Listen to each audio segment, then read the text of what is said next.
चलिए दोस्तों मजा लेते हैं 90 के दशक में बनी एक्शन ड्रामा थ्रिलर से लवरेज गैंगस्टर से जुड़े नॉन फैक्ट्स की वीडियो में। तो लास्ट तक वीडियो पूरा देखिए और अगर अभी तक चैनल सब्सक्राइब नहीं किया है तो प्लीज पहले सब्सक्राइब कर लें और साथ में मौजूद घंटा भी बजा दें।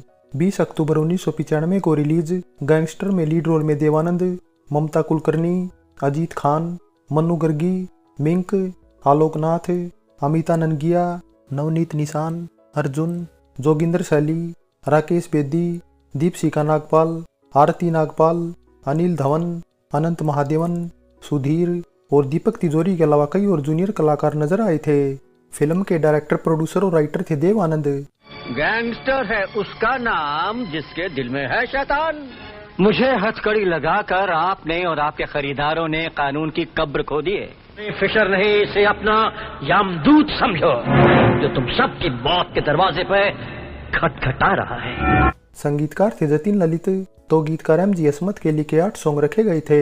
सभी सॉन्ग में अजय प्लेबैक सिंगर आवाज दी थी कुमार सानू, विनोद राठौड़, उदित नारायण, लता मंगेशकर, आशा भोसले, बाली ब्रह्मभट्ट, साधना सरगम, सपना मुखर्जी, कविता कृष्णमूर्ति, विजेता पंडित, अलका याग्निक और पूर्णिमा ने।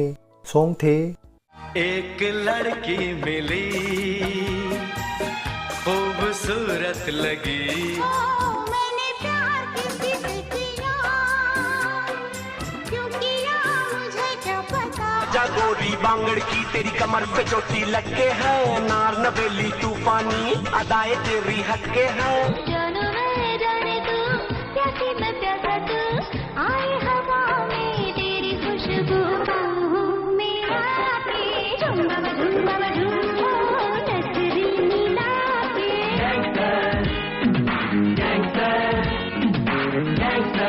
लचक लचक के जब भी कमर हिलाई है, जिसने नजर मिलाई शामत आई है। अब हमें तुमसे कितना प्यार है। फिल्म का म्यूजिक न तो हिट था और न ही फ्लॉप, और 2 घंटे 51 मिनट की गैंगस्टर को 5.3 आउट ऑफ 10 IMDb रेटिंग मिली हुई है। दोस्तों अब बात बजट और बॉक्स ऑफिस कलेक्शन की करें तो इसका बजट तकरीबन 1 करोड़ रुपए रखा गया था और 55 स्क्रीन पर रिलीज होने के बाद इंडियन बॉक्स ऑफिस पर ये 61,75,000 रुपए का कलेक्शन कर डिजास्टर रही थी। ओपनिंग डे पर इसने 4 लाख रुपए तो हफ्ते भर में 44 लाख रुपए का कलेक्शन कर लिया था, लेकिन बावजूद इसके बजट रिकवर नहीं कर पाई। हालांकि वर्ल्ड वाइड जरूर इसने कुछ रिकवरी की और 1,04,77,500 रुपए का कलेक्शन करने में सफल रही थी। दोस्तों ये तो बात रही गैंगस्टर फिल्म से जुड़ी कास्ट और परफॉर्मेंस की। अब बात करते हैं इससे जुड़े नॉन फैक्ट्स की। पहले फैक्ट से शुरुआत करें तो गैंगस्टर फिल्म को देवानंद के डायमंड जुबली साल यानी बॉलीवुड में 50 साल पूरे होने के मौके पर न केवल रिलीज किया बल्कि इसी वजह से इसके कई सीन बेल्जियम के डायमंड सिटी में भी फिल्माए गए थे। दूसरे फैक्ट की बात करें तो देवानंद को शूटिंग के दौरान इतनी परेशानियों का सामना नहीं करना पड़ा जितना उन्हें इसके रिलीज के दौरान करना पड़ा, क्योंकि फिल्म को वैसे तो सन 1994 में रिलीज किया जाना था, लेकिन उस टाइम ये हिंदुस्तान को छोड़कर UK और कुछ ही दूसरे देशों में रिलीज हो पाई। हिंदुस्तान में सेंसर बोर्ड को फिल्म के कई सीन पर ऑब्जेक्शन था और ऑब्जेक्शन भी कुछ ऐसा वैसा नहीं बल्कि ऐसा था कि फिल्म के एक रेप वाले सीन में एक लड़की के प्राइवेट पार्ट काफी हद तक दिखाई दे रहे थे और देवानंद इन सीन को हटाने को कतई तैयार नहीं थे। बस इसीलिए सेंसर बोर्ड ने इसे पास करने से मना कर दिया, जिस वजह से देवानंद को सेंसर बोर्ड के साथ लंबी लड़ाई लड़नी पड़ी और इसके बाद उन्हें न केवल सेंसर बोर्ड की कुछ बातें माननी पड़ी बल्कि गैंग रेप वाले कुछ सीन भी कम करने पड़े। लेकिन बावजूद इसके अब भी कुछ सीन ऐसे थे जिस वजह से सेंसर बोर्ड को इसे सर्टिफिकेट के साथ पास करना पड़ा। सेंसर बोर्ड से हरी झंडी मिलते ही देवानंद ने इसकी रिलीज डेट दिवाली फिक्स कर दी, लेकिन दिवाली पर ही ऋषि कपूर, माधुरी दीक्षित की याराना और यश राज जैसे बड़े बैनर की दिलवाले दुल्हनिया ले जाएंगे रिलीज होने वाली थी और तीनों फिल्मों की टक्कर में ओपनिंग डे से DDLJ ने केवल एक तरफा भारी रही, बल्कि दूसरे हफ्ते में तो मोस्टली बड़े शहरों के सिनेमाघरों से याराना और गैंगस्टर को बाहर का रास्ता भी दिखा दिया गया था। तीसरे फैक्ट की बात करें तो ममता को छोड़कर फिल्म में काफी बी ग्रेड हीरोइनें थी। हालांकि ममता ने भी शुरुआत में देवानंद की फिल्म न करने का फैसला किया था, लेकिन बावजूद इसके सेक्रेटरी ने उनकी अपॉइंटमेंट देवानंद के साथ फिक्स कर दी, जिस वजह से उन्हें देवानंद के साथ मुलाकात करनी ही पड़ी।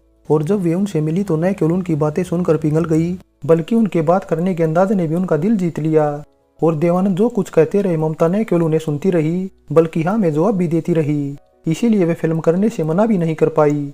ममता की ये देवानंद के साथ पहली फिल्म थी। इसके बाद उन्होंने सन 2001 में आई सेंसर में भी देवानंद के साथ काम किया था। चौथे फैक्ट की बात करें तो फिल्म का ये फैक्ट सबसे दिलचस्प है क्योंकि देवानंद ने नवकेतन प्रोडक्शन बैनर के अंडर अपनी किसी फिल्म में पहली बार सनी देओल को लीड हीरो के तौर पर साइन किया था, लेकिन कुछ वजहों से बाद में सनी ने खुद ही फिल्म छोड़ दी थी। पांचवें फैक्ट की बात करें तो फिल्म के अनाउंसमेंट से पहले देवानंद किसी खूबसूरत हीरोइनी की तलाश में थे और उन्होंने सन 1992 की मिस यूनिवर्स मधु के नाम पर मोहर भी लगा दी थी, लेकिन मधु ने फिल्म करने से मना कर दिया, जिसके बाद उन्हें ममता को साइन करना पड़ा। छठे फैक्ट की बात करें तो नवकेतन प्रोडक्शन बैनर के अंडर बनी फिल्मों में इससे पहले सचिन देव बर्मन के अलावा आर डी बर्मन, राजेश रोशन और बप्पी लहरी के अलावा राम लक्ष्मण जैसे संगीतकारों ने काम किया था, लेकिन जतिन ललित जैसे संगीतकार की नवकेतन प्रोडक्शन के अंडर पहली फिल्म थी। हालांकि एक बात यह भी है कि जतिन ललित ने ही इसके साथ रिलीज दिलवाले दुल्हनिया ले जाएंगे का भी संगीत तैयार किया था, जो ऑल टाइम ब्लॉकबस्टर था, लेकिन गैंगस्टर का म्यूजिक उसके सामने काफी कमजोरी साबित हुआ था।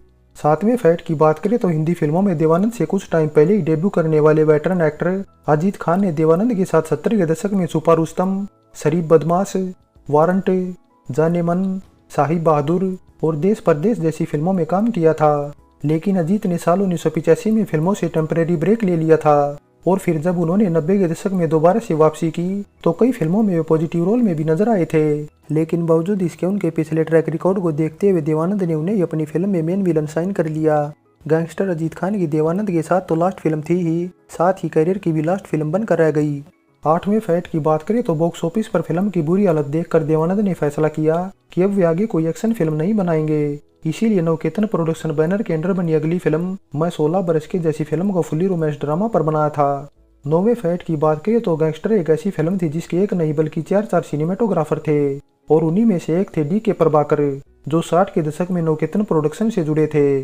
डी.के. प्रभाकर ने 70 और 80 के दशक में देवानंद की डायरेक्शन में बनी मोस्टली फिल्मों की सिनेमेटोग्राफी की थी, लेकिन ये फिल्म उनके करियर की लास्ट फिल्म बनकर रह गई, क्योंकि इसके बाद उन्होंने अपने काम से रिटायरमेंट ले ली थी। 10वें फैक्ट की बात करें तो अर्चना शर्मा, जो उस टाइम मुंबई अंडरवर्ल्ड के साथ अपने रिलेशन और कई अपराधों के लिए जानी जाती थी, उनकी ये डेब्यू फिल्म होने के साथ साथ 90 के दशक की भी इकलौती फिल्म बनकर रह गई, क्योंकि गलत कामों में शामिल होने के कारण ही तब उन्हें फिल्मों में काम नहीं मिला। 11वें फैक्ट की बात करें तो देवानंद ने इस फिल्म में पाकिस्तानी हीरोइन अनीता अयूब को भी साइन किया था और उनके मोस्टली सीन फिल्म के पहले शेड्यूल में शूट कर लिए गए थे, तो बाकी बचे हुए कुछ सीन देवानंद यूरोप में शूट करना चाहते थे। इसके लिए उन्होंने बेल्जियम की राजधानी ब्रुसेल्स को सिलेक्ट किया था। बेल्जियम में शूट होने वाली ये बॉलीवुड की पहली हिंदी फिल्म थी। हालांकि शूटिंग कंप्लीट होने के बाद अनीता को अमेरिका जाना पड़ा, जिसके बाद उनको हिंदुस्तान में एंटर होने के लिए वीजा नहीं मिला, इसलिए देवानंद को डबिंग आर्टिस्ट द्वारा ही उनकी आवाज को डब कराना पड़ा था। अनीता अयूब की देवानंद के डायरेक्शन में दूसरी और लास्ट फिल्म थी। इससे पहले वे देवानंद के डायरेक्शन में बनी प्यार का तराना में नजर आई थी, जो साल 1993 में रिलीज हुई थी। 12वें फैक्ट की बात करें तो गैंगस्टर टाइटल से ही इसके बाद इमरान हाशमी की भी एक फिल्म सन 2006 में रिलीज हुई थी, लेकिन सिवाय टाइटल के दोनों ही फिल्मों की स्टोरी एकदम अलग थी। दोस्तों, ये तो बात रही गैंगस्टर से जुड़े नॉन फैक्ट्स की। अब बात शूटिंग लोकेशन की करें तो इसकी शूटिंग मुंबई के महबूब स्टूडियो, ऊटी तमिलनाडु और दिल्ली के अलावा लग्जमबर्ग, स्विट्जरलैंड और बेल्जियम में की गई थी। शूटिंग लोकेशन के बाद अब बात साल 1995 की टॉप फिल्मों की करें तो उस साल all time blockbuster Dilwale Dulhania ले जाएंगे टॉप पर थी। नंबर 2 पर थी करण अर्जुन, 3 पर राजा, 4 पर रंगीला और 5 पर बरसात थी, तो गैंगस्टर टॉप 50 में भी नहीं थी। दोस्तों, अब बात 41वें फिल्म फेयर में गैंगस्टर द्वारा जीते अवार्ड और नॉमिनेशन की करें तो न तो ये कोई अवार्ड जीत सकी और न इसे कोई नॉमिनेशन मिला था। फाइनली दोस्तों, 80 के दशक के बाद 90 के दशक में तो देवानंद की फिल्मों का क्रेज लगभग खत्म ही हो चुका था, लेकिन फिर भी देवानंद अलग सब्जेक्ट पर फिल्में डायरेक्ट करने के लिए जाने जाते थे। हालांकि उन्होंने फिल्म में कोई बड़ा हीरो साइन नहीं किया था और सिवाय ममता कुलकर्णी के मोस्टली हीरोइनें भी न्यू कमर या फिर बी ग्रेडी थी, लेकिन फिर भी इसका सबसे नेगेटिव पॉइंट DDLJ के साथ रिलीज होना था, जो उस टाइम न केवल इस फिल्म पर बल्कि इसके बाद रिलीज हुई फिल्मों पर भी एक तरफा बारी थी। और दोस्तों, अगर आपको हमारे द्वारा दी गई जानकारी पसंद आई है तो कमेंट कर अपनी राय जरूर दें, और आगे भी इसी तरह अपने मनपसंद वीडियो देखना चाहते हैं तो पहले चैनल सब्सक्राइब कर लें और हमारे नोटिफिकेशन पाने के लिए बेल आइकन का बटन भी दबा दें।